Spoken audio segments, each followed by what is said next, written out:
बिस्मिल्लाहिर्रहमानिर्रहीम अस्सलाम वालेकुम वरहमतुल्लाहि वबरकातुहू ورونو څنګه چې تاسو په تمنیل باندې وکتلو په ټایټل کې خو وکتلو چې 4000 غنټې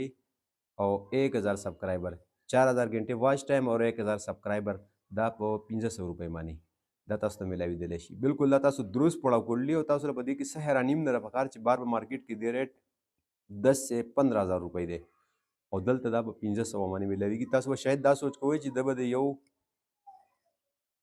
دو اکان ټکټ کړي یا به یو صفر نیم تیر شوی داسې بالکل نه ده دا ما لیکلي دي 500 روپۍ جی بالکل اوس هم تاسو چې کومورئ 500 روپۍ 500 روپۍ ما لیکلي په 500 روپۍ باندې 4000 غنټې واچ ټایم او 1000 سبسکرایبر دا تاسو ته ملاوېدلی شي زه یې درله راکولی شم که چاته پکاري خو د دې نه تاسو څه فایده ملاوېدی شي او څه نقصان ملاوېدی شي فایده خو بالکل سره نشته دی نقصانونه یې درته ضرور ښیم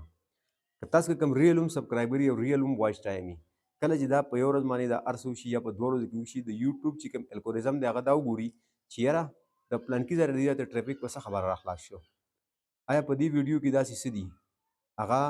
ستا هغه ویډیو نورو خلکو ته ولیږي چې کله هغه څوک نه ګوري او هغه ته څوک نږدې نه راځي نو هغوی ته دا الګوریزم ته دا پته ولګي چې یاره دا څه په بوګس طریقه باندې دا کار دوی کړلی هغه ستا ریچ نور هم کم کي نو که ستا چېرته 200 300 ویور راځي هغه 50 60 ډالر راشي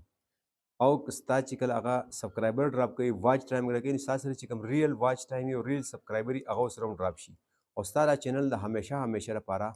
په شا باندې روان شي که په دې کې بیا ته هر څومره مهنت کوې خو دا مخې ته نشي تللی نو کوشش دا موږ له پکار دی چې موږ په خپله باندې ویډیوګانې جوړو په خپله یې اپلوډ کوو په خپله یو کنټینټ ځانه منتخب کړو او په هغې باندې کار کوو نو زموږ د یو ویډیو نه به موږ ته په زرګاو سبسکرایبر هم میلاو شي موږ ته به واچ ټایم هم میلاو شي او زموږ چینل به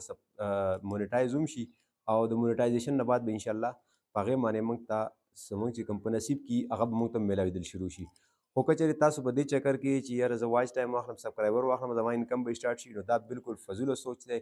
دا که ته واخلم تاسو که هر څه دا پوره وښیې خو چې کله ته مونیټایزیشن لاړ شي په مونیټایزیشن کې ستا بیا دا نه چلیږي او د هغې نه به تا واپس کړي چې ته یې واپس کړې ته 10 کالو کې بیا هم خپل چینل نشي مونیټایز کولی که تا کال یا شپږ میاشتې 15 میاشتې محنت کړی ستا هغه محنت فضوله لاړ نو زما د تاسو ته مشوره ده چې د دې چیزونه به ځان لرې وساتئ په دې فراډونو کې مه راځئ